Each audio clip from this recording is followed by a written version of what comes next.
কলির রান্নাঘরে সকলকে অনেক অনেক শুভেচ্ছা অভিনন্দন।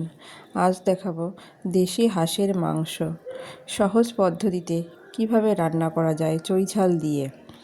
তার জন্য আমি মাংসটা ভালো করে ধুয়ে পরিষ্কার করে একটা পাত্রে জল ঝরাতে দিয়ে দিয়েছি।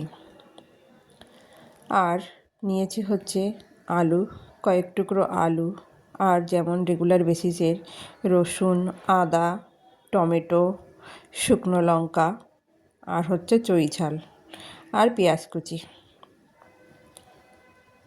এখানে মাংসটা আমি আগে থেকে ম্যারিনেট করে রাখবো। তাতে দিয়ে দিলাম মাংসের উপরে লবণ পরিমাণ মতো, আর হলুদ।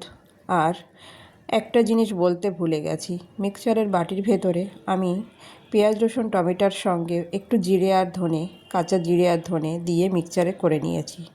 সেটা মিক্সচারের পেস্টটা দিয়ে দিলাম। আবার সঙ্গে উপর থেকে দিয়ে দিলাম হচ্ছে সরিষার তেল। এবার পেঁয়াজ কুচি, সমস্ত জিনিস দিয়ে আমি মাংসটা ভালো করে মাখিয়ে নেব।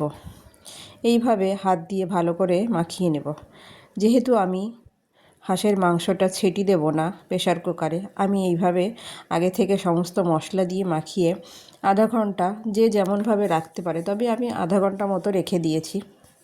এবার আলুটা কড়াইতে সরিষার তেল দিয়ে তাতে ভেজে তুলে নিয়েছি। এবার ওই কড়াইতেই শুকনো লঙ্কা আর তেজপাতা ফোড়ন দিলাম। তেজপাতা শুকনো লঙ্কা আর একটু হয়ে গেলে তার ভেতরে গোটা গরম মশলা আর জিরে দিয়েছি।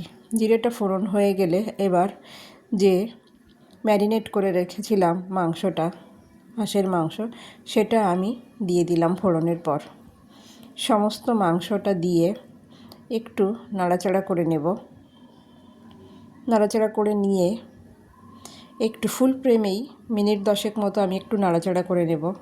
নাড়াচাড়া করে নিয়ে আমি মাঝে মাঝে একটু জল দিয়ে একটু জাল দিয়ে নিয়েছি। যেহেতু আমি মাংসটা ছিটি দিইনি, তাই মিক্সচার ধোয়া জল দিয়ে আমি একটু ভালো করে 45 মিনিট মতো মাংসটা কষিয়ে নেওয়ার পর, সেই জলটা মরে যাওয়ার পরে আমি ভেজে রাখা আলু আর হচ্ছে চই ঝাল দিয়ে অন্য একটি পাত্রে গরম জল বসিয়েছিলাম। এবার পরিমাণ মতো ঝোল দিয়ে দেব।